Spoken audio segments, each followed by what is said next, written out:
Good afternoon dear media friends. आज के सांबादिक सम्मेलने आमादेर संगे उपस्थित आছেন आमादेर छात्र संगठन एनएसयूआई बर्षियान नेता आमिर हुसैन, तत्साथे उपस्थित महिला कांग्रेसের सभानेत्री सर्बानी घोष महाशया, उपस्थित सेवा दलेर चेयरमैन नित्यगोपाल महाशय, तत्साथे सेवा दलेर यंग ब्रिगेड चेयरमैन आमादेर संगे उपस्थित आছেন। आजकेर এই शाखा संगठनेर যৌথ এই সাংবাদিক সম্মেলনে আমরা এই রাজ্যের যে বেহাল অবস্থা, এই রাজ্য সরকার যে একটা আইসিইউতে এবং এই রাজ্যটাকে যেভাবে তারা তলান্বিত করছে তা নিয়ে আজকে ত্রিপুরা প্রদেশ যুব কংগ্রেস, এনএসইউআই মহিলা কংগ্রেস এবং সেবা দল কিছু দাবি এই রাজ্যবাসীর কাছে এবং এই সরকারের সামনে রাখতে চায়। আমরা দেখেছি এই রাজ্যে দিনের পর দিন নেশা কারবারিদের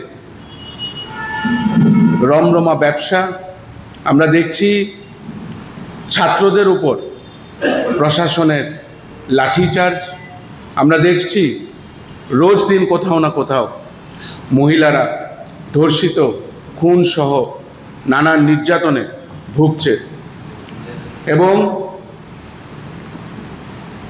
আমরা তার তীব্র নিন্দা জানাই। এই রাজ্যতে ভারতীয় জনতা পার্টির সরকার আসার আগে তারা যে কয়টি প্রতিশ্রুতি রেখেছিল এই রাজ্যের কাছে, সেই প্রতিশ্রুতির এক অংশ তারা পূরণ করতে ব্যর্থ। আমরা দেখেছি কিছুদিন আগে যে বিলুনিয়াতে প্রশাসনিক দায়ভার নেওয়া সেখানের ওসি, সেখানে ভারতীয় জনতা পার্টির আশ্রিত কিছু গুন্ডা পান্ডারা ওনাকে মঞ্চের থেকে নামিয়ে পেটালো। কিন্তু অবাক করা ঘটনা আমরা দেখলাম যে পরের দিন যখন কোর্টে ওঠানো হলো 1 ঘন্টার মধ্যে তাদের বেল হয়ে যাচ্ছে। আমরা দেখছি যে ফেসবুকের মাধ্যমে এই সরকারের আসল চেহারা যদি কেউ তুলে ধরার চেষ্টা করে তাকে কোনো না কোনোভাবে ভুল মামলায় দ্বারস্থ করে তাকে রিমান্ডে দেওয়া হয়। আমরা দেখছি যে ছাত্ররা আজকে স্কুলে যাচ্ছে, স্কুলের সিলিং থেকে ফ্যান ভেঙে তাদের মাথায় পড়ছে।